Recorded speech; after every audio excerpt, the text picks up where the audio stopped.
I sat alone in my car, staring at the DNA test results on my phone. The numbers and charts meant nothing to me. It was the conclusion that shattered my world. 0% paternal match. My fingers trembled as I scrolled through the report again, hoping I'd misread something. But there it was. Clinical and cold. The man I'd called Dad for 28 years wasn't my biological father. And suddenly, all those cruel words he'd hurled at me made perfect, painful sense. Before we jump back in, tell us where you're tuning in from. And if this story touches you, make sure you're subscribed.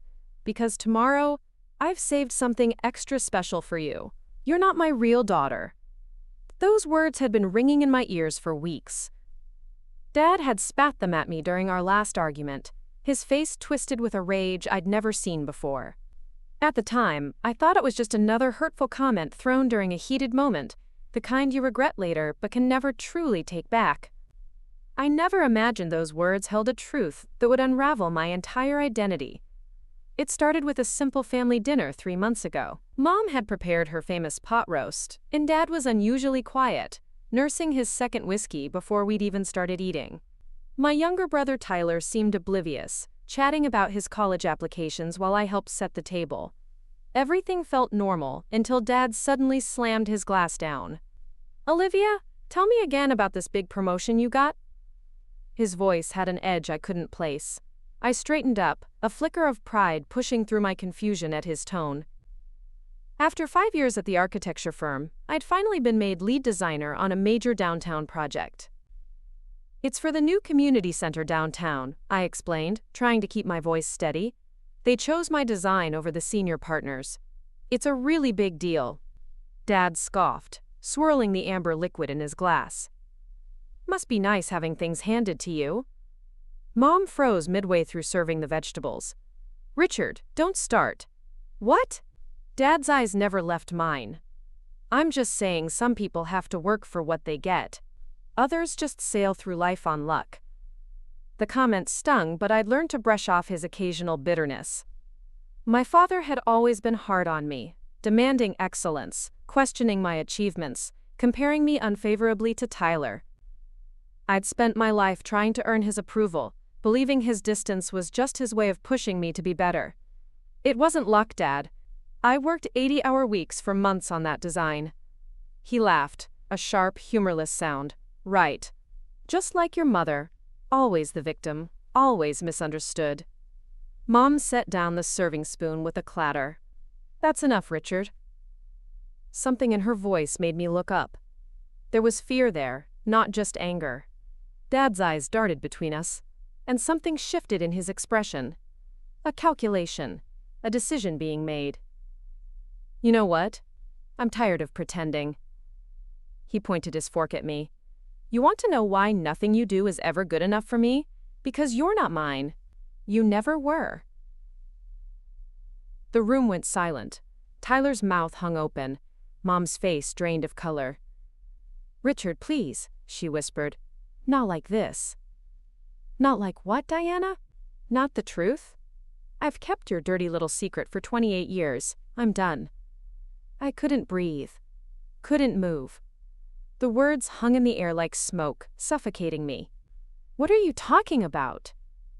My voice sounded distant, like it belonged to someone else. Dad stood up, looming over the table. "Ask your mother who your real father is. Ask her about Michael. Ask her why she trapped me into raising another man's kid." Mom was crying now, silent tears streaming down her face. "It wasn't like that. You know it wasn't like that." But Dad was already grabbing his keys. I wanted a family of my own. Instead, I got stuck playing daddy to someone else's mistake. The door slammed behind him, leaving the three of us in stunned silence. Tyler looked between Mom and me, his eyes wide with confusion. And Mom, my strong, composed mother, seemed to collapse in on herself, shoulders hunched as if bracing for a blow. "Mom," I managed to whisper, "is it true?" She couldn't look at me. And that was answer enough. The next few weeks passed in a blur. Dad moved out, taking only a suitcase.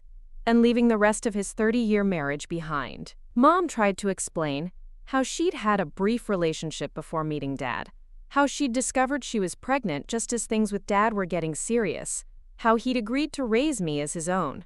But all I could hear was the thundering realization that my entire life had been built on a lie. I called in sick to work, unable to focus on blueprints and design specifications when the foundation of my identity had crumbled. I stopped answering calls from friends. I stared at old family photos, searching my features for clues I'd missed. Was my nose different from Dad's? Were my eyes shaped like someone else's? Had there been signs all along? Tyler tried his best to reach out, but what could he say? At 19, he was dealing with his own shock, discovering that his big sister was actually his half-sister, that our family wasn't what he'd always believed. Mom hovered anxiously, offering explanations I wasn't ready to hear. "He did love you, Olivia," she insisted one evening, finding me curled up on the couch, staring blankly at the wall. "In the beginning, it didn't matter to him. He was so excited to be your father." What changed? My voice was hollow. Mom sank down beside me, her hands twisting in her lap. Life happened. Money got tight. His business struggled, I think. It became easier to blame external things for his unhappiness. And eventually, that included you. Did he ever plan to tell me? We agreed we wouldn't. It was a different time, Olivia. The shame of being an unwed mother, the judgment. We thought it would be better for everyone if we just created our family from scratch. Better for everyone except me. The bitterness in my voice surprised even me. I spent my entire life trying to earn the love of a man who resented my existence. Do you have any idea what that feels like? Mom reached for my hand, but I pulled away. Who is he? My biological father? She hesitated. Michael Donovan. We were together for about 6 months before I met your dad. He was an artist. Talented, passionate, completely unpredictable. When I told him I was pregnant, he panicked. Said he wasn't ready to be a father, that he needed to focus on his career. He moved to California the next month. And he never tried to contact me, never wondered about his child. Mom looked away. He sent a check when you were born. I returned it. After I married Richard, Michael respected our decision. It was what everyone thought was best. Everyone except me, I repeated, rising from the couch. I deserve to know who I am, Mom. All these years, I thought there was something wrong with me. Something that made Dad unable to love me the way he loved Tyler. Do you know what that does to a person? Mom wiped away tears. I'm so sorry, Olivia. We never meant to hurt you. But good intentions meant nothing against the weight of 28 years of feeling inadequate, unwanted, somehow fundamentally flawed. I needed answers. Not just from Mom, whose perspective was tangled with guilt and justification, but from the source. The next morning, I ordered a DNA test. When the results confirmed what Dad had thrown at me in anger, that we shared no biological connection, something shifted inside me. The pain didn't disappear, but it transformed into something else. Determination. If Richard Reynolds wasn't my father, then who was I? What parts of myself came from this stranger, this Michael Donovan? Did I inherit his creative streak, his passion? Was my stubbornness his? My tendency to see patterns where others saw chaos? I began searching online, scouring social media and art websites for any trace of Michael Donovan, artist. There were several, of course. It wasn't an uncommon name, but when I found his portfolio website, I knew immediately. The gallery featured large-scale architectural sculptures, buildings transformed into flowing, organic forms that defied conventional structure while honoring it. The artist's statement talked about, quote, finding harmony between rigid frameworks and human expression, words that could have come from my own design philosophy. And there, in a small black and white photo at the bottom of the About page, was a man with my eyes, my jawline, my hands. The same hands that had drawn buildings since I was old enough to hold a pencil. Preparing and narrating this story took us a lot of time, so if you are enjoying it, subscribe to our channel It means a lot to us. Now back to the story. My finger hovered over the contact button. What would I even say? Hi, you don't know me, but I'm your biological daughter, and I just found out my entire life has been a lie? How do you compress 28 years of absence into an email? How do you ask a stranger to explain why you exist? In the end, I closed the laptop without clicking. I needed more time, more information, and there was someone else I needed to confront first. Dad, Richard, had moved into a small apartment across town. He hadn't returned my call since that night, and part of me wondered if he ever would have told me the truth if not for that explosive moment. Would I have lived my entire life never knowing? Would he have taken this secret to his grave, letting me believe I was simply unlovable in his eyes? I drove to his apartment on a rainy Tuesday afternoon, rehearsing what I would say. The anger that had sustained me for weeks felt different now, less raw, more focused. I wasn't just a rejected daughter anymore. I was a woman seeking truth. He opened the door on the third knock, looking older than I remembered. The surprise on his face quickly hardened into something defensive. Olivia. He stepped back, not quite inviting me in, but not closing the door. I didn't expect to see you. Clearly. I stepped past him into the sparsely furnished apartment. Moving boxes still lined the walls, as if he hadn't decided whether this change was temporary or permanent. We need to talk. I think I said everything at dinner. He closed the door but remained standing, arms crossed. No, you threw a grenade and walked out. That's not talking. I took a deep breath. I got a DNA test. You're not my biological father.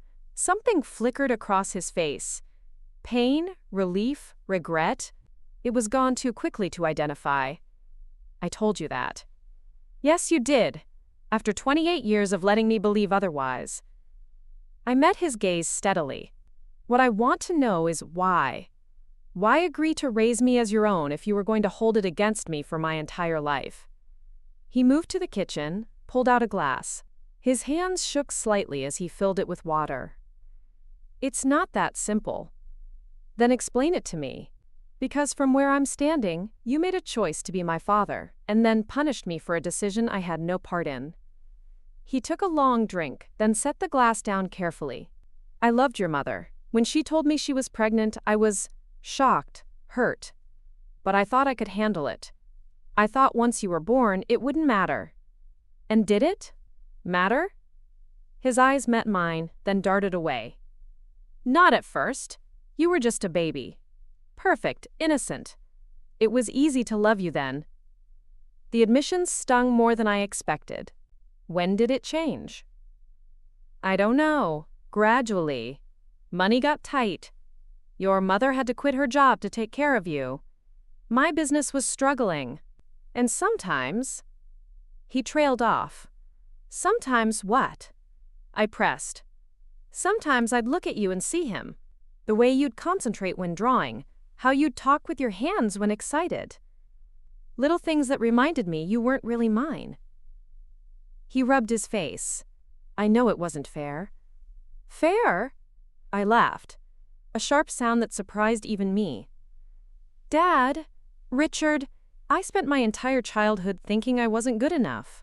That if I just tried harder, got better grades, won more awards, you might finally love me the way you loved Tyler. Do you have any idea what that does to a person?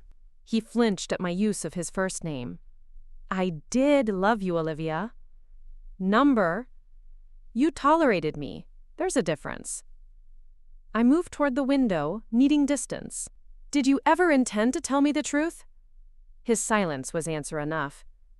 Did my biological father ever try to contact me? Did he ask about me? Richard's jaw tightened. Once. When you were about 5.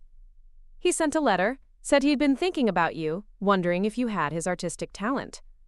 Your mother never saw it. My heart stuttered. You kept it from her? From me? I burned it. No apology in his voice, just flat statement of fact. We had agreed. Clean break, fresh start. You were my daughter then, not his. Except I wasn't. Not really. Not in the ways that mattered to you. The rain had intensified outside, drumming against the windows. Did you ever consider how much we might have needed each other? That maybe his creativity, his perspective, might have helped me understand parts of myself you couldn't relate to? You were 5 years old, Olivia. What was I supposed to do? Let some flaky artist who abandoned his responsibilities disrupt our family because he had a moment of curiosity? That wasn't your decision to make. My voice rose despite my efforts to stay calm. It wasn't just about you and your feelings. It was my life, my identity. And what about Tyler?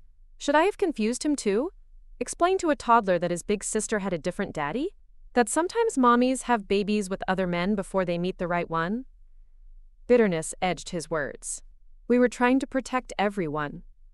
No, you were protecting yourselves. From discomfort, from complications. I took a steadying breath. I found him, Michael, my biological father. Richard's head snapped up, alarm evident. You contacted him? Not yet, but I will. I moved toward the door. I didn't come here for your permission. I came because I needed to understand why the man who chose to be my father couldn't love me the way I needed. Now I do. Olivia, wait. For the first time, he looked uncertain. What exactly are you hoping to find with him? He gave you up without a fight. He chose his career over being your father. Maybe. Or maybe that's just the story that made it easier for you and Mom to justify your decisions. I paused, hand on the doorknob. Either way, I deserve to know my own history. The truth, not some sanitized version that protects everyone's feelings except mine. As I walked to my car, rain soaking through my jacket, I felt lighter somehow. The conversation hadn't given me the closure I'd hoped for. There were no tearful apologies, no dramatic reconciliations, but it had confirmed what I needed to know. The failure in our relationship wasn't mine. It never had been. Back home, I opened my laptop and stared at Michael Donovan's contact page once more. What was I hoping for? Understanding? Connection? Some missing piece of myself? All I knew was that I couldn't keep living in the shadow of secrets that weren't mine to bear. I began typing, Dear Mr. Donovan, my name is Olivia Reynolds. I believe you knew my mother, Diana Miller, about 29 years ago. This is difficult to write, but according to my mother, you are my biological father. I've only recently learned this information, and I'm reaching out because I feel I deserve to know my own history. I don't have expectations or demands. I simply want to understand where I come from. If you're willing to communicate, I would appreciate the opportunity to learn more about you and perhaps share a bit about myself. Respectfully, Olivia, I read it over 3 times, fingers hovering over the send button. This simple email could change everything, or nothing at all. He might never respond. He might deny everything. He might have a family who knew nothing about me, a past indiscretion he'd prefer to keep buried. But I deserved answers. And after a lifetime of trying to earn love from someone who couldn't give it freely, I was done letting fear make my decisions. I hit send. The days that followed were electric with anticipation. I jumped every time my phone chimed, heart racing when I checked my email. I returned to work, throwing myself into the community center project with renewed focus. In the clean lines and deliberate spaces of architecture, I found temporary refuge from the chaos of my personal life. You seem different, my colleague Marcus observed one evening as we worked late, finalizing renderings for a client presentation. More, I don't know, intense. I smiled faintly, not looking up from my sketch. Just focused. No, it's more than that. He leaned against my desk. You're drawing like someone with something to prove. The observation hit closer to home than he could know.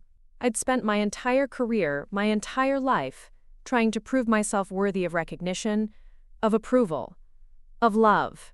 Even now, knowing what I knew about Richard, part of me was still that little girl desperately trying to earn her father's praise. Maybe I am, I admitted, setting down my pencil. But for the first time, I think I'm trying to prove it to myself, not someone else. Marcus nodded, seeming to understand something I hadn't fully articulated. That's when the best work happens. 5 days after sending the email, I received a reply. It was evening, and I'd just returned from a run, still catching my breath when the notification appeared on my phone. One new message from M. Donovan. My hands trembled so badly I had to set the phone down, close my eyes, and breathe before I could open it. Whatever this message contained, it would change something fundamental about my understanding of myself. I was about to glimpse the other half of my origin story, for better or worse. Finally, I opened the email. Dear Olivia, your message came as quite a shock, though perhaps it shouldn't have. Time has a way of bringing truth to the surface, no matter how deeply we try to bury it. Yes, I knew Diana. Yes, the timing aligns with what you've been told. I won't deny the probability, that I am your biological father. This is much to process. For both of us, I imagine. I have many questions, as I'm sure you do. Perhaps we could speak directly? I live in San Francisco now, but I'd be willing to meet wherever you're comfortable. I don't know what Diana has told you about me or my absence from your life. There are always multiple perspectives to any story. What I can tell you is that whatever choices were made nearly 3 decades ago, they weren't made lightly, and they certainly weren't made with the intention of causing you pain. If you're willing, I'd like to hear about you, your life, your interests, who you've become. And I'm prepared to answer whatever questions you have about me, to the best of my ability. Respectfully, Michael I read it 3 times, searching for clues in his words, his tone. He hadn't denied paternity. He seemed open to meeting. There was no evident anger or defensiveness, just caution, which seemed reasonable given the circumstances. Most significantly, he hadn't immediately launched into justifications or excuses for his absence. That, more than anything, made me willing to take the next step. I replied that evening, suggesting a video call as an intermediate step before an in-person meeting. He agreed, and we scheduled for Friday evening, just 2 days away. Those 48 hours stretched endlessly. I told no one about the upcoming call, not even Mom or Tyler. This moment felt too fragile, too personal to share just yet. What if he disappointed me? What if I disappointed him? What if the connection I hoped to find simply wasn't there? Friday evening found me pacing my apartment, adjusting lighting, changing my shirt twice, rehearsing opening lines that wouldn't sound accusatory or desperate. At precisely 7 p.m., my laptop chimed with an incoming call. I took a deep breath and clicked accept. And there he was, the man from the website photo, now moving, breathing, real. Gray had crept into his dark hair at the temples, and fine lines fanned from the corners of his eyes. My eyes. He wore a simple black t-shirt, and I could see an art studio behind him. Canvases, sculptures, the organized chaos of creative work. For a long moment we just stared at each other, both seemingly at a loss for words. Olivia, he finally said, his voice deeper than I'd imagined. This is surreal. I nodded, throat tight. For me too. You look like her, he said softly. Diana. But also. He gestured vaguely toward himself. There's something in the expression, the way you hold yourself. I noticed that too, when I found your website. I swallowed hard. I'm an architect. I design buildings. A slow smile spread across his face, the same asymmetrical smile I saw in my own mirror. You're kidding. That's incredible. Is it? Genetic, maybe. Nature asserting itself over nurture. Maybe. He leaned forward slightly. Tell me about your work. And somehow that was the perfect question to break the ice. I found myself talking about my designs, my philosophy of creating spaces that served both functional and emotional needs. He asked intelligent questions, offered insights from his perspective as a sculptor who worked with architectural forms. The conversation flowed with surprising ease. After about 20 minutes, he paused. I'm avoiding the elephant in the room, aren't I? I appreciated his directness. A bit. But I understand why. He sighed, running a hand through his hair. Another gesture I recognized from my own habits. How much has Diana told you about? What happened? That you were together briefly before she met Richard. That when she told you about the pregnancy, you weren't ready to be a father. That you moved to California to pursue your art career. He nodded slowly. That's accurate, as far as it goes. But there's more context. He seemed to choose his words carefully. I was 24, just starting to gain recognition for my work. When Diana told me she was pregnant, I panicked. I'm not proud of that reaction, but it's the truth. Did you ask her to terminate? The question came out sharper than I intended. No. His answer was firm. I told her I would support whatever decision she made, but that I didn't feel ready or capable of being a father. I offered financial support, which she initially accepted. This contradicted what Mom had told me. She said you sent one check when I was born, which she returned. He frowned. I sent monthly support checks for nearly a year. Then they started coming back, marked "Return to Sender." When I called, a man answered. Richard, I assume, and told me Diana had moved on, that they were getting married, and that they wanted a clean break. My mind raced, recalibrating the narrative I'd been given. And you just accepted that? Michael's expression turned pained. I was young and selfish in many ways, Olivia. Part of me was relieved to be let off the hook. I told myself you'd be better off with a stable, present father than with my sporadic involvement. He hesitated. I did write once, when you would have been about 5. I'd seen some children's art in a cafe that reminded me you existed, that somewhere there was a child who shared my DNA. I wondered if you had inherited my artistic abilities. Richard told me about that letter. He burned it. Michael's eyes widened. He told you that? Recently, after the truth came out. I couldn't keep the bitterness from my voice. He said he was protecting his family. At your expense, Michael said quietly. Yes. Silence stretched between us. Finally, Michael spoke again. I won't make excuses, Olivia. I failed you before you were even born by not fighting harder to be part of your life. I can't change that history. All I can do is be honest with you now and hope that counts for something. His candor was refreshing after years of Richard's defensive justifications and Mom's tearful evasions. I appreciate that. Can I ask what prompted you to find me now after all these years? I told him about the family dinner, Richard's cruel words, the DNA test that confirmed what I'd been told. As I spoke, I watched Michael's expression darken. He had no right to treat you that way, he said when I finished. To punish you for adult decisions made before you were even born. No, he didn't. I hesitated, then decided to be completely honest. Part of me reached out to you because I needed to understand where I came from. But part of me also wanted to hurt him, to show him I didn't need him to know who I was. Michael nodded. That's understandable. Anger is a natural response to betrayal. Was it betrayal, though? He did raise me, even if his heart wasn't fully in it. Raising a child while resenting their existence isn't a favor, Olivia. It's a wound inflicted daily.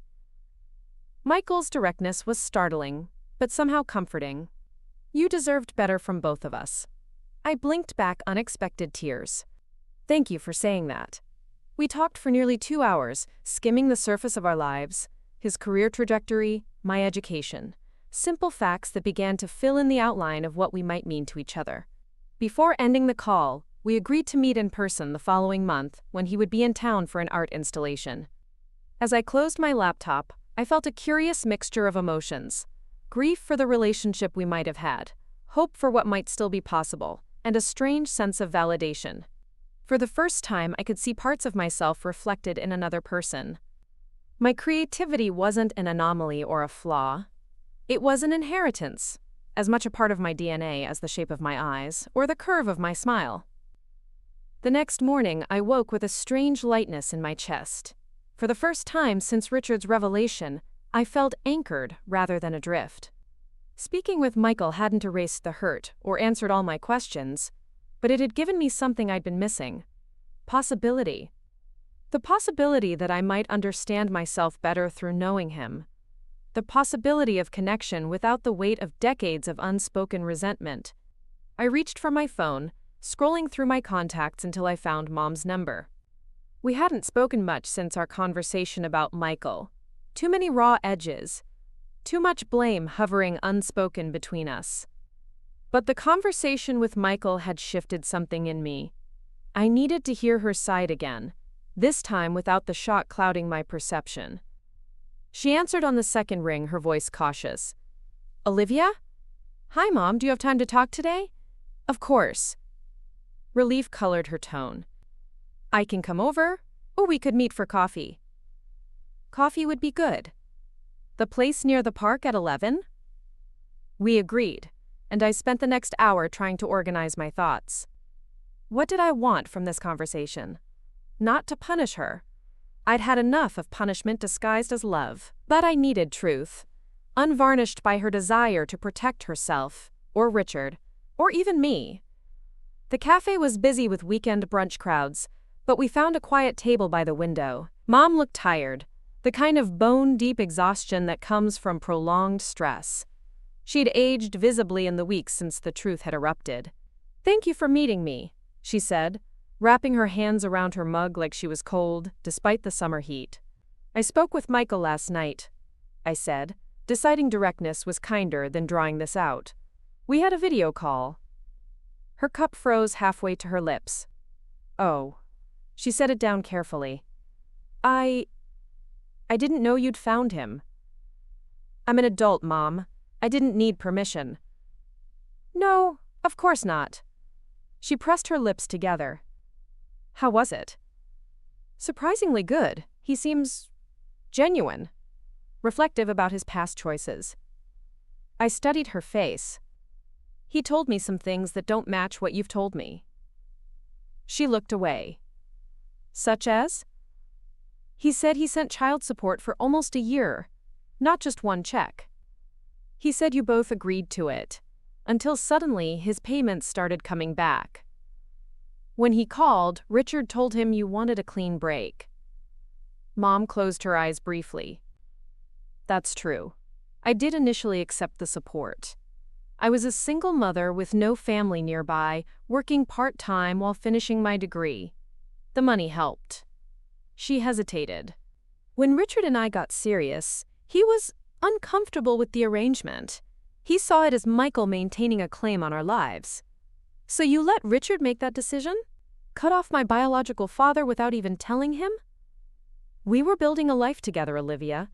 Richard was offering stability, a family name, a father figure for you.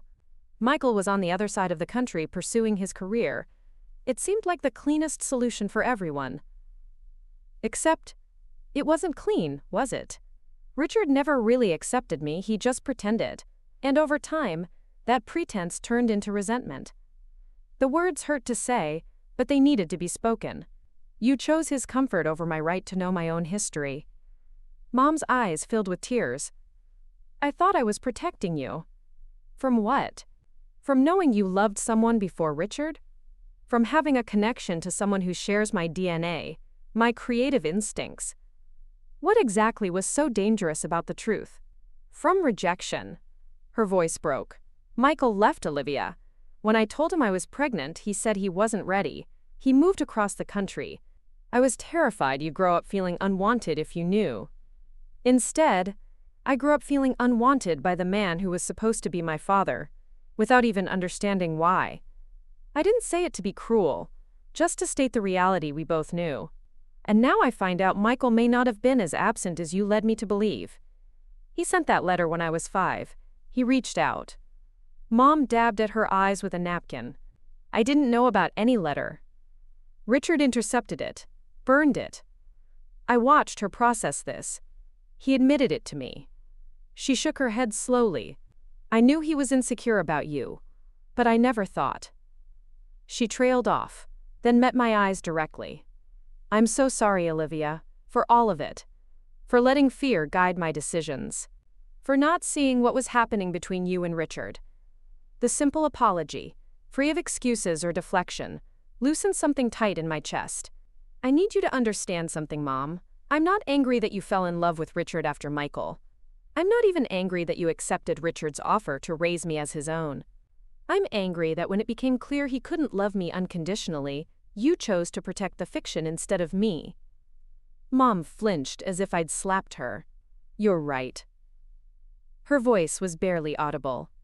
I was so afraid of being alone, of failing as a single mother, that I convinced myself the stable home was worth any price.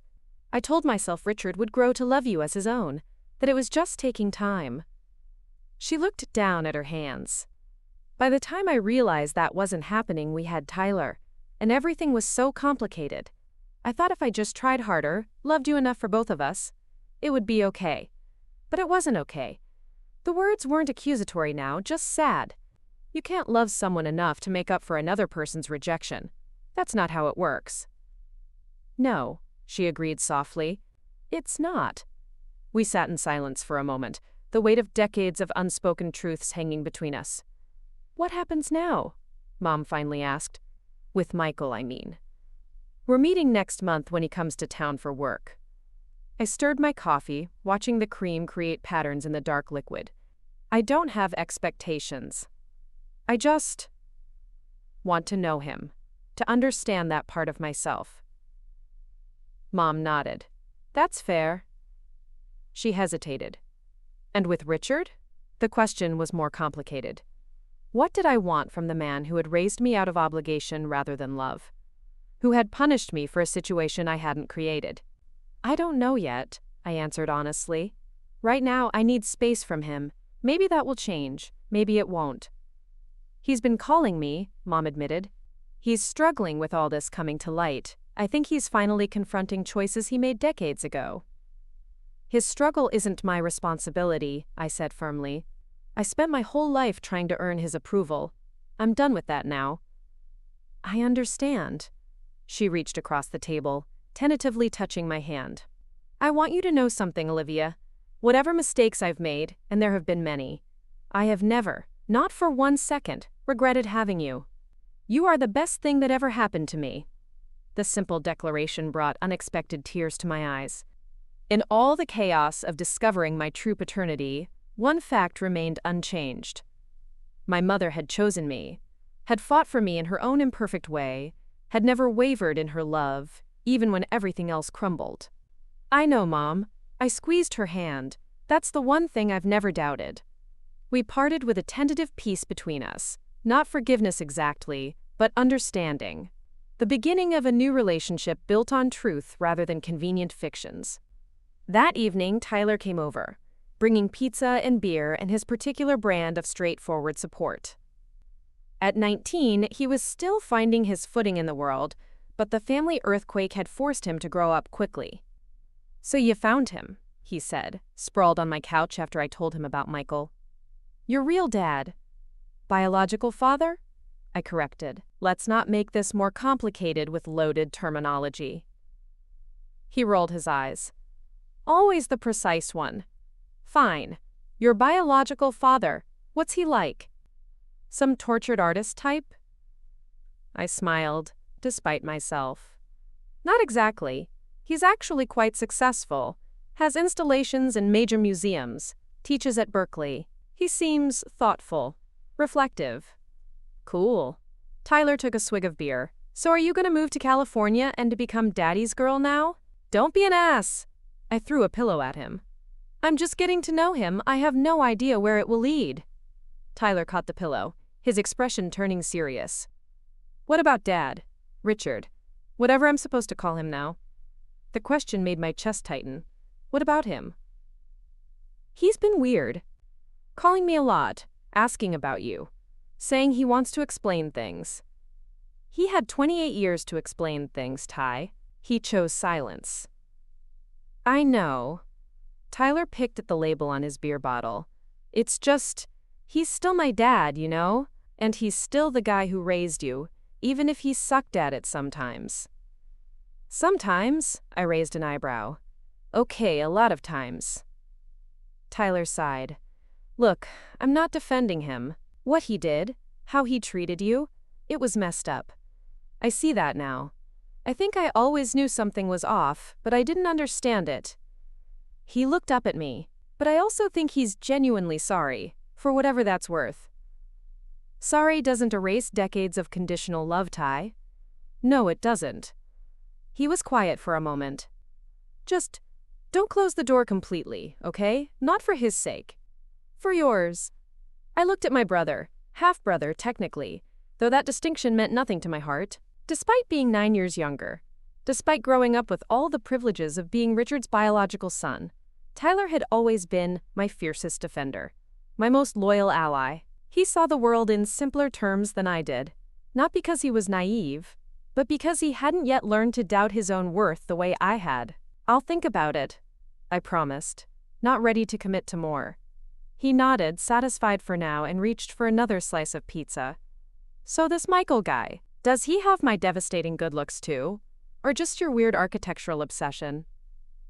I laughed, grateful for the lightness. "Definitely not your ego, thank God."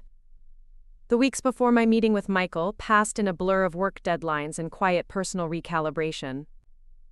I found myself looking at old photos with new eyes, reinterpreting memories through the lens of what I now knew. The Christmas where Richard had criticized my handmade gift while praising Tyler's store-bought one. The high school graduation where he'd barely smiled in photos. The college acceptance letter he'd acknowledged with a curt nod rather than celebration. These moments had shaped me, had made me strive harder, reach further, demand perfection from myself when love wasn't forthcoming. I couldn't change that history, but I could choose how it informed my future. The architect in me understood that you couldn't build something new without first assessing the existing foundation, determining what was structurally sound and what needed reinforcement. The community center project became a kind of therapy, a place to channel my new understanding of myself into something concrete. I redesigned elements of the central atrium, incorporating more natural light, creating spaces that invited both communal gathering and quiet reflection. The senior partners were impressed, giving me even more creative freedom. "This is exceptional work, Olivia," Marcus said during our final review before the client presentation. "There's something different about it. More, I don't know, authentically you." "Thank you," I smiled, recognizing the truth in his observation. "I think I'm finally designing from my own perspective, rather than trying to anticipate what others want to see." The day of my meeting with Michael arrived with unexpected calm. We'd agreed to meet at the museum where his installation was being prepared.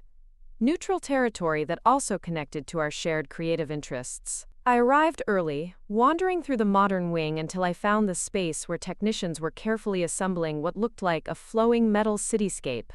Buildings that curved and bent as if made of liquid rather than steel.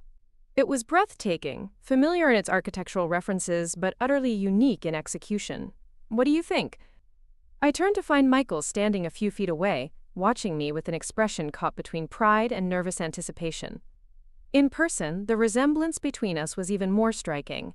The same slight angle to our jawline, the same way of standing with weight shifted slightly to one side. "It's incredible," I said honestly. "The way you've maintained structural integrity while creating this sense of fluid movement. I've never seen anything like it." He smiled. That same asymmetrical smile I saw in my own mirror. Technical and poetic at once. "You really are an architect." Nature and nurture both, apparently. "Apparently?"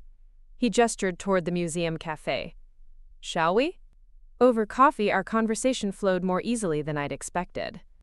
We talked about his installation, about my community center design, finding common ground in our shared language of space and form. He asked thoughtful questions about my career, my approach to design, listening with genuine interest to my answers. "Did you always know you wanted to be an artist?" I asked after a while, curious about the parallels in our paths. "Not always. I actually started in engineering." He smiled at my surprised expression. "My father was an engineer. Very practical, very precise. I thought that was the responsible path. But I kept finding myself more interested in the aesthetic possibilities than the mathematical problems." Another parallel I hadn't anticipated. I almost went into interior design before committing to architecture. I wanted something with more structure. "We both found our way to the intersection of art and engineering," he observed. "Different approaches to the same fundamental questions about space and form." The observation felt significant. A recognition of connection without forced sentiment. We weren't trying to fabricate a father-daughter relationship overnight. We were simply acknowledging the threads that linked us, biologically and creatively. "Can I ask you something personal?" I ventured after a pause. Of course. Do you have other children? He nodded slowly. A son, Lucas. He's 17, lives with his mother in Portland. We share custody, though he's with her more often because of my travel schedule. He hesitated. I should have mentioned him in our first conversation. I wasn't trying to hide him. I understand, and I did. These conversations were delicate, the disclosure of personal details a gradual process. What's he like? Michael's expression softened. Smart. Compassionate. More interested in environmental science than art, though he appreciates creativity. He knows about you, by the way. I told him after our video call. How did he take it? With typical teenage nonchalance on the surface. Michael smiled. But he asked a lot of questions later. I think he's curious about you. The idea of a half-brother I'd never known existed until this moment was another piece of the puzzle shifting into place. I'd like to meet him someday, if that's something you'd both be comfortable with. I think he'd like that. Michael hesitated, then added, I've tried to be present for him in ways I wasn't for you. Not perfect by any means, but consistent. There when it matters. The unspoken comparison hung between us, the stark difference between his absence from my life and his presence in Lucas's. It could have been painful, but instead, I found it oddly reassuring. He had learned, had grown, had become a different kind of father than the young man who had fled from responsibility nearly 3 decades ago. I'm glad, I said simply. Every child deserves that. He met my eyes directly. Yes, they do. Including you, Olivia. What happened? My absence from your life. That was never about your worthiness. It was about my immaturity, my fear. You deserved better. The straightforward acknowledgement, without excuses or defensive justifications, loosened something tight in my chest. Thank you for saying that. We talked for nearly 3 hours, skimming across the surface of our lives. His divorce, my brief engagement that had ended 2 years earlier, holidays and traditions, and the small details that make up a life. It wasn't the deep emotional connection portrayed in movie reunions, but it was honest, respectful, and surprisingly comfortable. As we prepared to leave, Michael hesitated.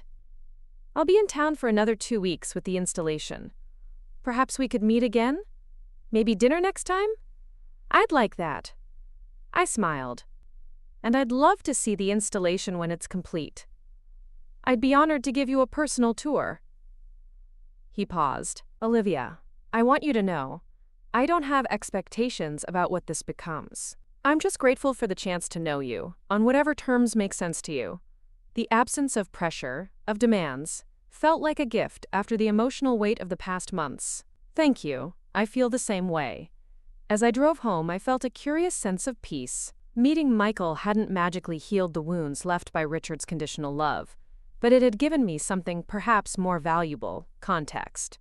Understanding that the creative drive that had often made me feel like an outsider in my own family was actually an inheritance, a genetic gift passed from father to daughter despite decades of separation. My phone rang as I pulled into my apartment complex. Richard's name flashed on the screen, the first direct contact he'd attempted since our confrontation in his apartment. I sat in my parked car, staring at the phone, uncertain whether to answer. After 4 rings, I pressed accept. Hello? Olivia? His voice sounded rough, tentative. Thank you for picking up. What do you need, Richard? I kept my tone neutral, neither welcoming nor hostile. He paused. Tyler mentioned you met with him today, Michael. Of course that's why he was calling. Not concern for me, but reaction to Michael's presence in my life. Yes, I did. How was it? The question seemed to cost him effort. It was fine. Good, actually. Silence stretched between us. Finally, he spoke again. I've been doing a lot of thinking, Olivia. About the past. About the choices I made. That's good. I wasn't ready to offer more. I was wrong. The words came out stiff, unpracticed. Not just about keeping the truth from you. About How I treated you. You didn't deserve that. I sat very still, processing this unexpected admission. No, I didn't. I don't expect forgiveness, I just needed you to know that I see it now. How I failed you. His voice cracked slightly. It was never about you, Olivia. It was my own insecurity, my own inability to separate my feelings about the situation from my feelings about you. The distinction felt important. Perhaps the first time he'd ever acknowledged that his emotional distance wasn't something I had caused or could have fixed through achievement or obedience. Thank you for saying that, I said finally, echoing the words I'd offered Michael earlier, but with a different weight behind them. Would you? He hesitated. Would you be willing to meet sometime? To talk? The question hung in the air between us. 6 weeks ago, I would have jumped at this opening, this hint that Richard might finally offer the paternal approval I'd spent my life chasing. Now, having met the man who gave me half my DNA, I felt less desperate for Richard's validation, but perhaps more open to honest conversation. Not right away, I said honestly. I need more time, but maybe eventually. I understand. The resignation in his voice suggested he genuinely did. Whenever you're ready, if you're ever ready. After we hung up, I sat in my car for several minutes, watching the sunset paint the sky in shades of orange and purple. My life had been upended by a single angry statement at a family dinner, revealing a truth that had been buried for nearly 3 decades. The pain of that revelation remained, the knowledge that the man I'd called Dad had never fully embraced me as his daughter, that my mother had chosen silence over truth, that a biological father had existed all along without my knowledge. But alongside that pain was something new. Possibility. The possibility of building relationships based on truth, rather than obligation or pretense. The possibility of understanding myself more fully through the lens of both nature and nurture. The possibility of forgiveness, not because it was deserved, but because holding on to anger served no purpose in the life I was now creating. I thought of the community center design waiting on my laptop, spaces I'd created to foster both connection and contemplation, structure that provided safety without confinement. Perhaps that was what I was building in my personal life as well, a new architecture of relationships, one that honored truth while allowing room for growth and change. I stepped out of my car into the gathering twilight, keys in hand, ready to move forward into whatever came next. The past couldn't be rewritten, but the future remained mine to design. Dinner with Michael the following week felt like stepping into an alternate reality, one where I'd grown up knowing my biological father, where our creative similarities had been nurtured rather than questioned, where my talents were sources of connection rather than isolation. We met at a small bistro near the museum, the kind of place with exposed brick and low lighting that encouraged conversation. I visited your website, Michael said as we settled at a corner table. Your portfolio is remarkable, Olivia. The way you balance form and function, the attention to how people actually move through spaces. It's extraordinary. The praise warmed me, not just because it was flattering, but because it came from someone who genuinely understood the language of design. Thank you. That means a lot, especially coming from you. I'd love to see some of your projects in person sometime. If that's something you'd be comfortable with. I nodded, surprised by how much I wanted to share that part of my life with him. The community center I'm working on now breaks ground next month. Maybe you could see it then, if you're still in town. I'd like that. He smiled. That asymmetrical smile that still startled me with its familiarity. Lucas actually asked if he could fly out for a weekend while I'm here. Would you be open to meeting him? The question caught me off guard. You want me to meet your son? Our situations are very different, but you're both my children. His directness was refreshing after decades of Richard's emotional evasion. He's curious about you, but there's no pressure. If it's too much, too soon. No, I'd like to meet him. The idea of having a half-brother close to Tyler's age was still surreal, but strangely exciting. I just hadn't expected the opportunity so soon. Lucas doesn't believe in wasting time. Michael's expression softened with paternal pride. When he learned about you, his immediate response was, "When do I get to meet her?" The simple acceptance implied in that question, the lack of jealousy or resentment, made my throat tighten unexpectedly. He sounds like a good kid. He is. Michael hesitated. I've tried to be honest with him about my past mistakes, including my absence from your life. I appreciated that he hadn't hidden the less flattering parts of his history, hadn't attempted to paint himself as the wronged party in my origin story. That can't have been an easy conversation. No, he acknowledged.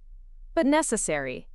I don't want him to think I abandoned you willingly, or that I take my responsibility as his father for granted. He met my eyes directly. One of the hardest lessons I've learned is that honesty, even when painful, is kinder than comfortable lies. The observation struck a chord. How different might my life have been if Richard and my mother had embraced that philosophy? If they had told me the truth from the beginning, or at least when I was old enough to understand. The pain might have been cleaner, more comprehensible than the constant, nameless rejection I'd felt from Richard. I'm beginning to understand that, I said quietly. Though it's taken me 28 years to get here. Our conversation drifted to less weighty topics, his current projects, my design inspirations, books we'd both read and admired. The ease between us felt neither forced nor fabricated, just the natural rhythm of two people discovering points of connection. As we finished dessert, a shared chocolate tart that we both apparently couldn't resist, Michael reached into his bag and pulled out a small, flat package wrapped in simple brown paper. I brought you something, he said, sliding it across the table. Not to pressure you, just something I thought you might like to have. I unwrapped it carefully to find a slim leather portfolio. Inside were sketches, architectural forms rendered in confident, flowing lines, dated from the years before my birth. They were beautiful, evocative of the work he now created in 3 dimensions, but with a raw energy that spoke of youth and discovery. These are from when I was finding my way as an artist, he explained, when I was with your mother, actually. She used to sit with me while I sketched, telling me stories about her childhood, her dreams for the future. He paused. You were part of those dreams, Olivia. Even before you were born. She wanted you so much. The revelation brought unexpected tears to my eyes. In all the chaos of discovering my paternity, I'd focused mainly on Richard's rejection and Michael's absence. But my mother had chosen me from the beginning, had wanted me enough to face single motherhood, to build a life for us, even if her subsequent choices had been flawed. Thank you for telling me that. I touched one of the sketches gently. And for these, they're beautiful. I thought you might see echoes of your own creative process in them. His smile was tentative.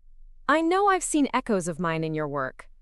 The acknowledgement of our shared artistic DNA felt like a gift, recognition of connection without pressure or expectation. We parted that evening with plans for Lucas's visit the following weekend, and I drove home feeling more grounded than I had in months. The next morning, I called my mother, something I'd been doing more regularly since our coffee shop conversation.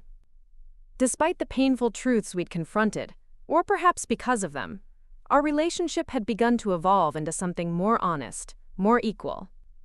Michael showed me some of his sketches from when you were together. I said after we'd exchanged greetings. He said you used to watch him draw. There was a pause, then a soft laugh. I did. He'd spread his materials across my tiny kitchen table, completely oblivious to anything else. I'd talk, and he'd nod occasionally, but his hands never stopped moving. The memory seemed to surprise her with its vividness. He had such talent even then. Why didn't you ever tell me he was an artist? Even after everything came out, you just said he moved to California for his career. You never mentioned what that career was. She sighed. I suppose because it was easier to think of him as just the man who left, rather than a complete person with gifts and complexities. And later, when you showed such talent for design, it felt like opening a door I'd tried to keep closed. The honesty was refreshing, even if the answer wasn't entirely satisfying. Did you ever think about contacting him again, after I started showing interest in architecture? Once, she admitted. When you won that high school design competition, the judges said you had extraordinary spatial awareness, a gift they rarely saw in someone your age. She paused. I actually looked him up online that night. Found an article about an installation he'd done in Chicago. I drafted an email but never sent it. Why not? Fear, mostly. Fear that he wouldn't care. Fear that he would, and would disrupt the life we'd built. Fear that Richard would see it as betrayal. Her voice grew quieter. And selfishness too, I suppose. I wanted your talent to be mine. Evidence of what we shared, not what you'd inherited from someone else. I thought about that. About the complicated tangle of love and possession, pride and insecurity that defined parenthood. I understand that better now, I said finally. Not that it was right, but I understand. Thank you. I could hear the relief in her voice. Are you still meeting his son this weekend? Yes, Lucas. The name still felt strange on my tongue. He's flying in tomorrow. How do you feel about that? I considered the question seriously. Curious. A little nervous. It's strange to think I have a brother. Half-brother. I never knew existed. Besides Tyler, you mean? Mom said gently.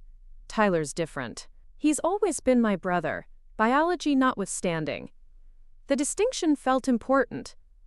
Lucas is a stranger who shares my DNA, who grew up with the father I never knew. That must be complicated. It is. I appreciated that she didn't try to dismiss the complexity or offer pat reassurances, but I'm trying to approach it with an open mind. He didn't create this situation any more than I did. That's very mature of you, Olivia. There was genuine admiration in her voice. You've always had an emotional intelligence beyond your years. The compliment warmed me. For all her mistakes, my mother had always seen me clearly, had recognized qualities in me that others overlooked. I learned from you, Mom. The good parts, anyway. We talked a while longer, and when we hung up, I felt a bittersweet gratitude for our evolving relationship. The past couldn't be changed, but perhaps it could be understood, integrated into a more complete picture of who we were and how we'd arrived at this moment. Saturday dawned clear and bright, a perfect summer day. I'd agreed to meet Michael and Lucas at a cafe near the park, neutral territory that offered the possibility of a walk afterward if the initial meeting went well. I arrived early, claiming a table on the patio where I could watch for their approach. They appeared right on time, walking side by side, Michael in his now familiar casual black, and beside him a lanky teenager with the same dark hair but a completely different build, tall and thin, where Michael was more solid. Lucas moved with the slightly awkward grace of someone still growing into his height, hands gesturing animatedly as he spoke. They spotted me and Michael raised a hand in greeting. As they approached, I stood, suddenly nervous in a way I hadn't been with Michael alone. Olivia? Michael said warmly. This is Lucas. Lucas, this is Olivia. Hi. Lucas extended his hand with surprising formality. It's really cool to meet you. His direct gaze was disconcerting. The same eyes as Michael, as me, but set in a face still rounded with youth. I shook his hand, smiling. It's nice to meet you too, Lucas. We settled at the table, ordered drinks, and navigated through the initial awkwardness of introductions. Lucas, despite being only 17, had none of the sullenness I'd expected. He was articulate, engaged, genuinely curious about my work and life. Dad says you're an architect, he said, stirring his iced tea. That's awesome. I've been thinking about environmental engineering. You know, designing systems that work with nature instead of against it. That's fascinating, I replied, genuinely interested. There's a lot of overlap with sustainable architecture. We're always looking for better ways to integrate buildings with their natural surroundings. Exactly. His enthusiasm was endearing. Like, why are we still building structures that fight against their environments instead of working with them? It's so inefficient. Michael watched our exchange with a small smile, interjecting occasionally but mostly letting us find our own rhythm. And we did, surprisingly quickly. Lucas asked thoughtful questions about my design process, shared his own ideas about sustainable systems, and displayed none of the resentment or jealousy I'd feared might color our interaction. So did you always know you wanted to be an architect? He asked as we walked through the park after lunch. Michael had fallen back a few paces, giving us space to talk more privately. Pretty much since I was 12, I answered. I used to redesign my bedroom constantly, drawing up floor plans and elevation studies without even knowing that's what they were called. Lucas nodded. I get that. I've been obsessed with water systems since I was a kid. Mom says I used to create elaborate dams and channels in the sandbox and get upset when other kids would just smash them. I laughed, recognizing the early manifestation of a design mind. We're definitely related. He glanced at me sideways. Is it weird, finding out about Dad, about me, so suddenly? The directness of the question was refreshing. Yes, I admitted. Very weird. But not in a bad way necessarily. Just world-shifting. I can't imagine. He kicked at a pebble on the path. When Dad told me about you, I had like a million questions, mostly about why he wasn't in your life. I tensed slightly. What did he tell you? The truth, I think, that he was young and scared and made choices he regrets. Lucas looked up at me. He's a good dad, you know. To me, I mean. He doesn't miss the important stuff, even with his crazy travel schedule. The simple statement could have been painful, a reminder of what I'd missed, but Lucas delivered it without smugness or pity, just as a fact he thought I should know. I'm glad, I said, and meant it. Everyone deserves that. Yeah. He was quiet for a moment. It sucks that you didn't get it. From either of them. The acknowledgement, straightforward, without forced sympathy, touched me unexpectedly. It does suck, I agreed. But it's not your fault. Or mine. Definitely not yours, he frowned thoughtfully. It's weird how adults mess stuff up and kids are the ones who have to deal with it, you know? The observation, coming from someone so young yet so perceptive, made me smile despite the weight of the topic. Very weird. And very true. We continued walking, our conversation shifting to lighter topics, movies we'd both enjoyed, places we'd traveled, the merits of different design software.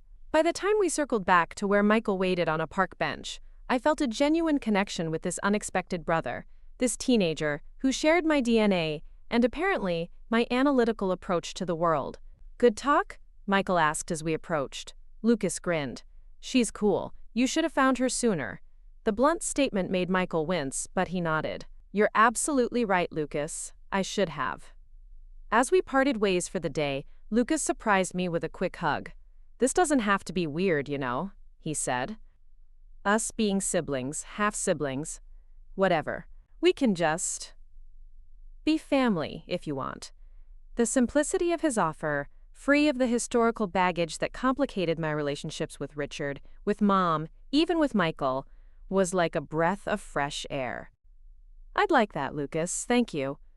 That evening, I called Tyler, wanting to share the experience with the brother who had always been my steadfast ally. He listened as I described meeting Lucas, the surprising ease between us, the strange mirror image of seeing my own creative tendencies reflected in a teenager I'd just met. He sounds cool, Tyler said when I finished. Kind of like me, but nerdier. I laughed. You're plenty nerdy, Ty, you just hide it better. True, he paused. So you have two brothers now. Lucky you. The casual acceptance in his voice was exactly what I needed. Very lucky me. We talked a while longer before he had to go. He was meeting friends for a movie, and as I hung up, I felt a wave of gratitude for his unwavering support. Despite being Richard's biological son, despite benefiting from the preferential treatment I'd experienced as rejection, Tyler had never made me feel like an outsider. He had always been, simply and completely, my brother. The next morning, my phone rang early, Richard's name flashing on the screen. I hesitated, thumb hovering over the accept button. We hadn't spoken since his halting apology after my first meeting with Michael. But something about my conversations with Lucas and Tyler had shifted my perspective, making me more open to the possibility of conversation, if not immediate reconciliation. Hello? I answered, keeping my tone neutral. Olivia. Richard's voice sounded rough, tentative. Thank you for picking up. I wasn't sure you would. What can I do for you, Richard? He cleared his throat. I've been doing a lot of thinking. A lot of looking back, and I need to say some things to you. In person, if possible. My instinct was to refuse, to protect myself from further hurt. But the architect in me recognized that broken foundations couldn't be repaired from a distance. They required direct intervention, careful assessment, deliberate reinforcement. Okay, I said finally. When? We agreed to meet at a coffee shop later that morning, neutral territory, public enough to provide some emotional buffer.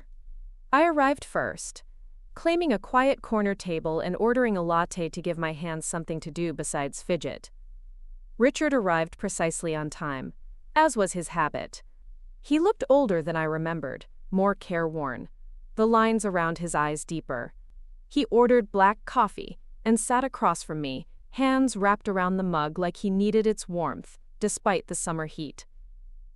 "Thank you for meeting me," he began, voice low. "I know I don't deserve your time." I didn't contradict him or offer empty reassurances. "You said you needed to say some things." He nodded, took a breath. "Yes. I've been seeing a therapist, Olivia. Since everything happened. Trying to understand why I made the choices I did. Why I treated you the way I did." This surprised me. Richard had always dismissed therapy as paying strangers to listen to your problems. That he'd sought help voluntarily suggested a level of self-reflection I hadn't expected. "That's good," I said, meaning it. "What have you learned?" He met my eyes briefly, then looked down at his coffee. "That I've been punishing you your entire life for a situation you didn't create. That I agreed to be your father and then resented you for needing me to follow through on that commitment." His voice cracked slightly. "That I was a coward who couldn't separate my feelings about your mother's past from my feelings about an innocent child." The stark self-assessment delivered without excuses or self-pity caught me off guard. "Why are you telling me this now?" "Because you deserve to hear it. Because I need to say it out loud, to you specifically." He looked up again, eyes damp but clear. "I failed you, Olivia. Not because you weren't good enough or smart enough or accomplished enough. You were always more than enough. I was the one who was lacking. In courage, in maturity, in basic human decency." I sat very still, absorbing words I'd waited nearly 3 decades to hear. "It hurt," I said finally, my voice steady despite the emotion rising in my chest. "Growing up feeling like nothing I did was ever good enough. Like there was something fundamentally wrong with me that made me unlovable to you." "I know." His voice was barely audible. "And I can never give you back those years or undo that harm. I don't expect forgiveness, Olivia. I just want you to know that I see it now. What I did to you. And I am profoundly, unequivocally sorry."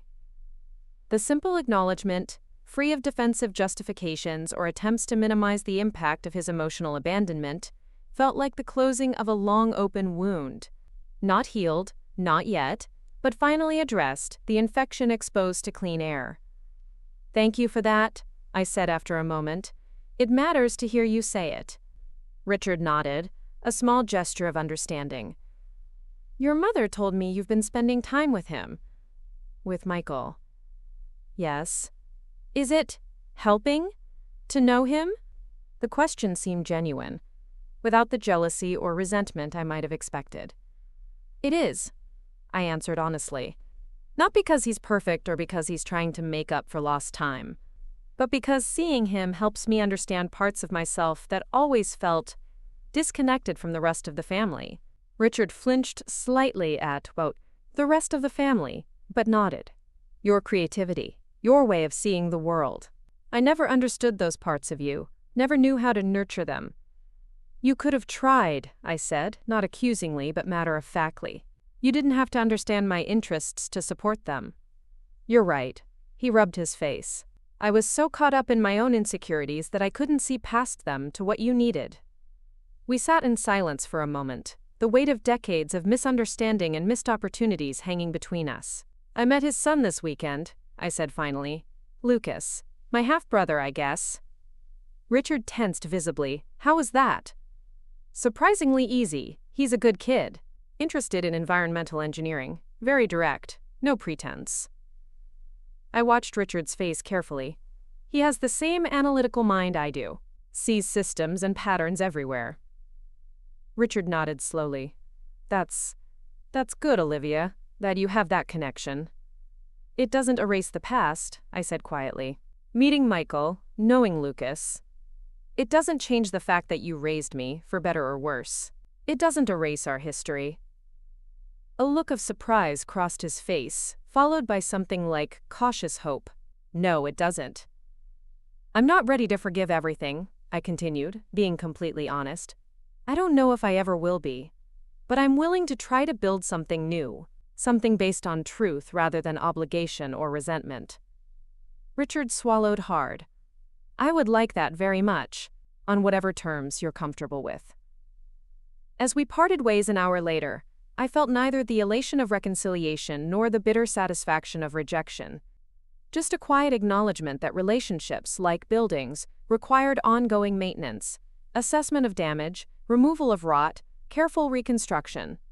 Whether this particular foundation could be salvaged remained to be seen, but at least we were no longer pretending the cracks didn't exist. The groundbreaking ceremony for the community center happened on a crisp September morning, 6 weeks after my first meeting with Michael. The project that had once been simply another career achievement had transformed into something far more personal, a physical manifestation of my journey toward integration and authenticity. I stood at the podium, surveying the small crowd gathered on the vacant lot that would soon become a space for connection and community. City officials, neighborhood representatives, my colleagues from the firm, and in the back row, a sight that would have been unimaginable 3 months earlier, my mother beside Tyler, Michael, and Lucas next to them, and Richard standing slightly apart but undeniably present. Architecture is fundamentally about creating spaces where people can be their authentic selves, I began, the microphone carrying my voice across the gathering, where they can connect with others while maintaining their individuality, where they can find both shelter and freedom. The words felt charged with personal meaning as I continued, explaining the design principles that had guided the project: transparency balanced with privacy, structure that supported rather than constrained, spaces that encouraged both community and contemplation. This center will serve as a foundation, I concluded, but what rises from that foundation will be created by all of you, your interactions, your shared experiences, your collective story. As I stepped away from the podium to applause, I caught Michael's eye. He nodded slightly, a gesture of recognition. He had heard the personal resonance in my words, understood the parallel between the building I was creating and the life I was reconstructing. The ceremonial shovels came out, photos were taken, and gradually the crowd dispersed toward the refreshment tables. Lucas approached first, characteristically direct. "That was really good," he said, handing me a bottle of water. "Not boring like most speeches." I laughed, grateful for his teenage bluntness. High praise. "Thank you." "I meant what I said about the environmental engineering internship," he continued. "If you know anyone at your firm who works on sustainable systems, I'd love to talk to them." Since our first meeting, Lucas and I had developed an easy rapport, our shared analytical approach to the world, creating a natural bridge across the age gap and unusual circumstances of our relationship. "I'll introduce you to Marcus," I promised. "He leads our sustainability initiatives." Lucas grinned, then glanced over my shoulder. "Mom's watching us like she's afraid I'll break you or something."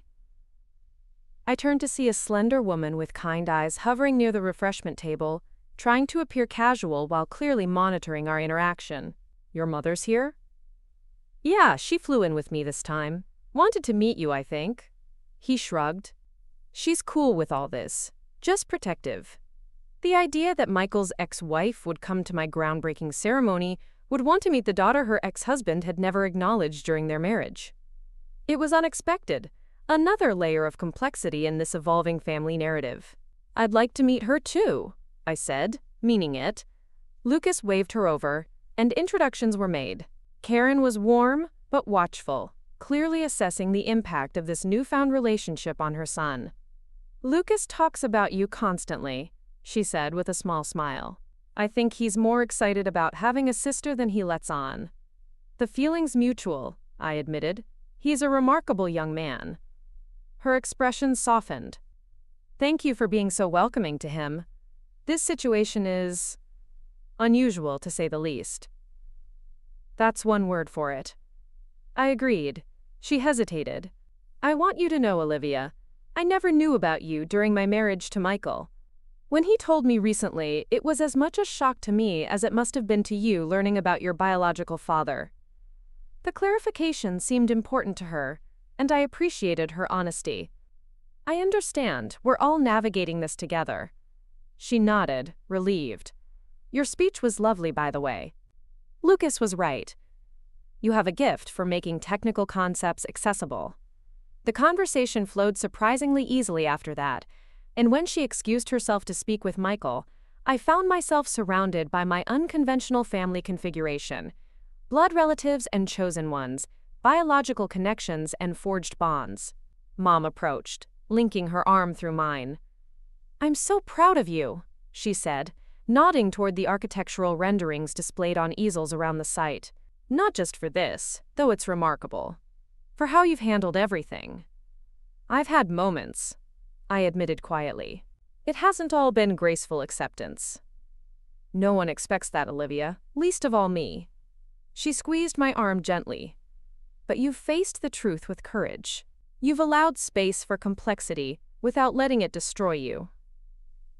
Her words touched me deeply. Despite her mistakes, my mother had always seen me clearly, had recognized qualities in me that others overlooked. Thank you, Mom. Richard remained at the periphery of the gathering, making no attempt to insert himself into conversations where he wasn't explicitly included. When our eyes met across the refreshment table, he nodded slightly. A gesture of acknowledgement without presumption. I nodded back, neither warm nor cold, simply present. 3 months into our cautious rebuilding, our relationship remained a work in progress. Weekly coffees had evolved into occasionally shared meals. Conversations that probed deeper than surface pleasantries but remained careful, measured. He was seeing a therapist regularly, working to understand the roots of his inability to fully embrace me as his daughter. I was seeing one too, processing the legacy of conditional love and its impact on my sense of self-worth. Progress came in small moments. His genuine interest in my design process, his willingness to acknowledge when old patterns of criticism emerged, his effort to build a relationship based on who I actually was, rather than who he had expected me to be. Your speech was excellent, he said when I approached him later, offering a cup of coffee. Very insightful about the relationship between structure and freedom. Thank you. I took a sip of my own coffee, studying him over the rim. I'm glad you could come today. I wouldn't have missed it. He hesitated, then added, I've been thinking a lot about what you said last week, about how supporting someone doesn't require fully understanding their passion. Our conversation the previous week had veered into uncomfortable territory. His historical dismissal of my creative interests, his preference for Tyler's more practical pursuits that mirrored his own. I'm listening, I said, neither encouraging nor discouraging. I've been reading about architectural theory, he said, a hint of sheepishness in his tone. Trying to understand your world better. I'll never have the spatial awareness you do, the ability to see in 3 dimensions the way you and... He glanced toward Michael. The way you both do, but I can still appreciate what you create. The effort, however belated, meant something. That's all anyone can ask, I said simply. As the event wound down, Michael approached, hands in his pockets, respectful of the conversation he was interrupting. Sorry to intrude. I just wanted to say goodbye before heading back to the hotel. Early flight tomorrow. His 2-week stay had stretched into nearly 2 months as we navigated our emerging relationship, but his work eventually required his return to California. Lucas would fly back with him for the start of his senior year, though he'd already extracted promises of regular video calls and a visit during winter break. Of course. I turned to include him in our circle, acutely aware of the tension between the 2 men who had shaped my life in such different ways. Thank you for coming. It meant a lot. Richard cleared his throat. I should check on Tyler. He was talking about heading back to campus soon. He nodded stiffly to Michael. Good to meet you. The words were formal, the sentiment questionable, but the effort itself was noteworthy. Michael returned the nod, equally reserved. Likewise. As Richard walked away, Michael turned to me. He's trying. Yes. I watched Richard join Tyler by the parking area. In his way. It's not easy for him, Michael observed. Seeing me here, seeing you connect with Lucas. It would challenge anyone's sense of identity and place. The empathy in his voice surprised me. You're being remarkably understanding toward someone who kept you from knowing your daughter for 28 years. Michael was quiet for a moment. I'm not excusing what he did, or what your mother did. But I'm also not absolved of responsibility. He met my eyes directly. I gave them the opportunity to make those choices by walking away first, by not fighting to be in your life from the beginning. The acknowledgement, free of defensiveness or attempts to minimize his role, was characteristic of our evolving relationship. Michael had never pretended to be a perfect father figure swooping in to rescue me from Richard's emotional neglect.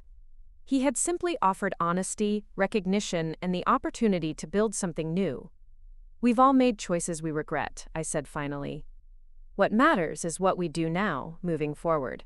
He smiled, that asymmetrical smile that still startled me with its familiarity. You're wiser than I was at twice your age. Necessity is a powerful teacher. We parted with plans for a video call the following week, the beginnings of a routine that would bridge the physical distance between us. As I watched him walk away, I felt a complex mixture of emotions: gratitude for the connection we'd forged, wistfulness for the years lost, acceptance of the imperfect reality we now navigated together. Tyler joined me as the site emptied, bumping my shoulder with his. Weird family gathering, huh? Not exactly the Brady Bunch. I laughed, grateful for his ability to distill complex situations into simple truths. Not exactly. But it worked, he observed, surveying the now empty space where our unconventional family had temporarily converged. Everyone showed up. Everyone behaved. No one threw punch or made dramatic revelations. A low bar, but yes, we cleared it. He slung an arm around my shoulders. Progress, sis. We'll take it.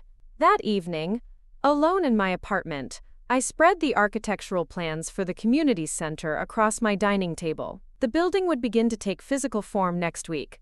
Foundation poured, steel erected, walls defined. But its essence already existed in these drawings, in the intention behind every line and measurement. A good building, I'd always believed, was more than the sum of its materials.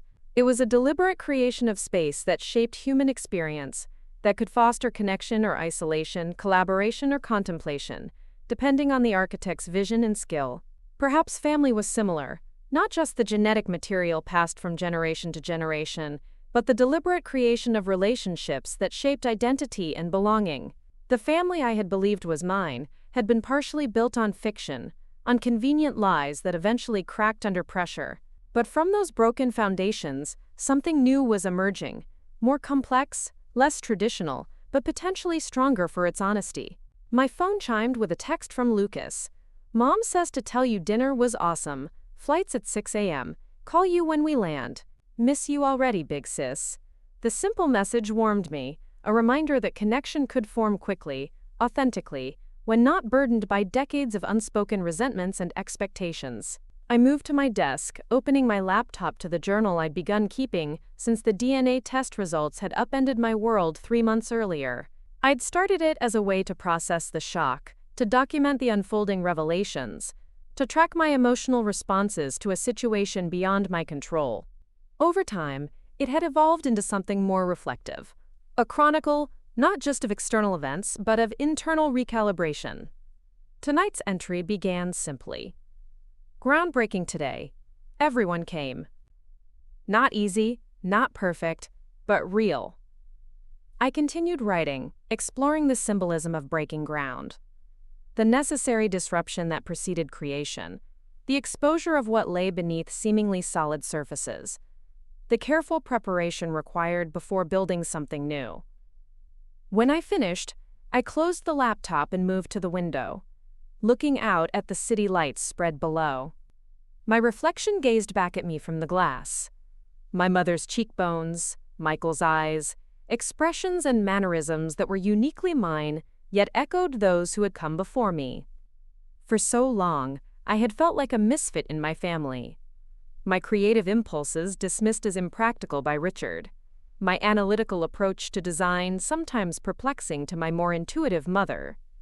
Finding Michael had helped me understand those parts of myself, had provided context for traits that had once seemed anomalous. But the most profound shift hadn't come from discovering my biological father. It had come from finally seeing the truth of my family dynamics, recognizing that Richard's emotional distance wasn't a reflection of my worth, but of his own limitations. That my mother's choices, however flawed, had been made from love rather than malice. That DNA was just one element of identity, neither all-defining nor irrelevant. In architecture, I had learned that the strongest structures weren't rigid. They had flex points, could absorb shock, adapt to changing conditions while maintaining their essential integrity. Perhaps that was true for people too. The DNA test results had been a seismic event, revealing fault lines I hadn't known existed. But instead of collapsing, I had found a way to bend, to absorb the shock, to integrate new information, without losing my sense of self. 6 months after Richard's angry words at the dinner table, 3 months after the DNA test confirmation, my world looked radically different than I could have imagined. I had a biological father who shared my creative vision, a half-brother who mirrored my analytical mind, a mother with whom I was building a more honest relationship, and a half-brother through Richard who remained my steadfast ally regardless of genetic connection.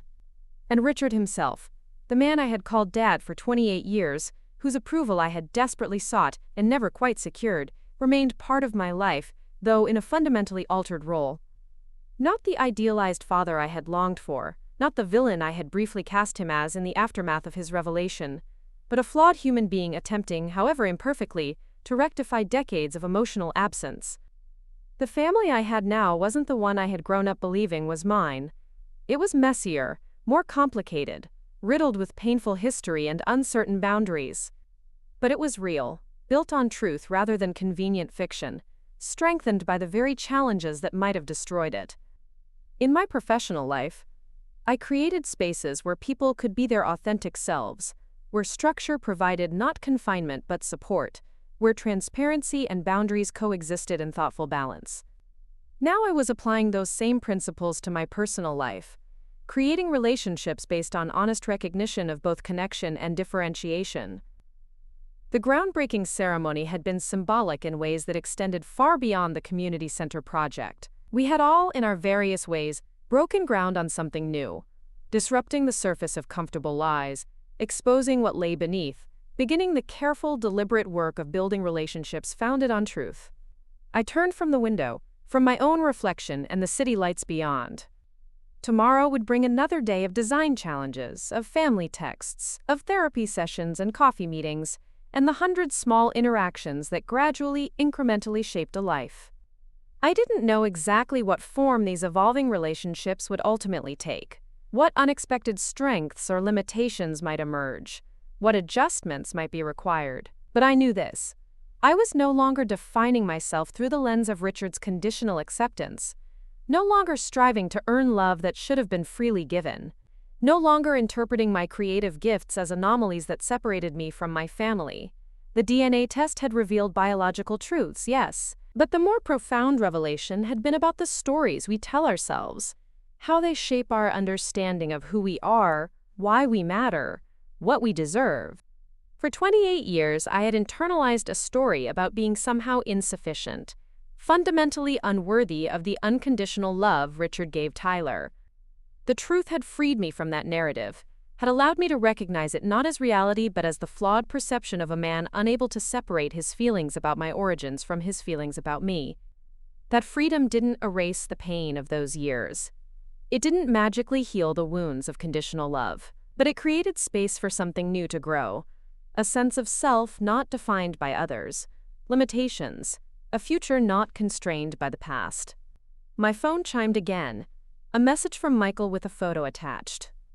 He'd taken a picture of Lucas standing beside one of the architectural renderings at the groundbreaking, pointing to a detail with an expression of intense concentration that mirrored my own when absorbed in design work.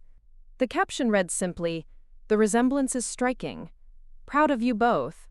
I smiled, saving the image. Another piece of the mosaic that was becoming my life. complex, multifaceted, but increasingly coherent as each new element found its place in the larger picture. The path forward wasn't perfectly clear, wouldn't always be smooth, but for the first time in months, perhaps for the first time in my life, I felt truly grounded.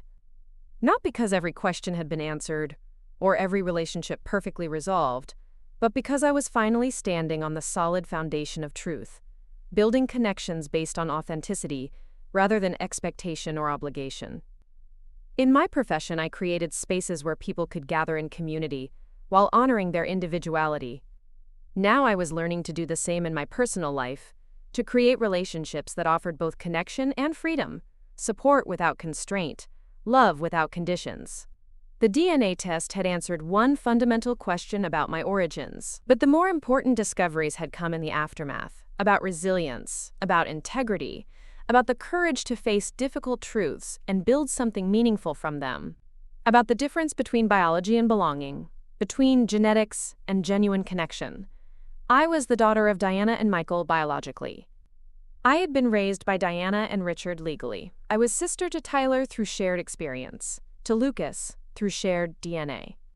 I was architect, daughter, sister, friend. All these identities converging in a self that was continuously evolving, yet fundamentally whole. The truth had not been easy, but it had been necessary, the essential foundation upon which everything else could be built.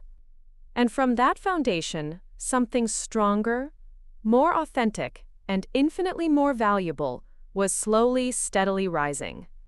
Up next, you've got two more standout stories right on your screen. If this one hit the mark, you won't want to pass these up. Just click and check them out. And don't forget to subscribe and turn on the notification bell so you don't miss any upload from us.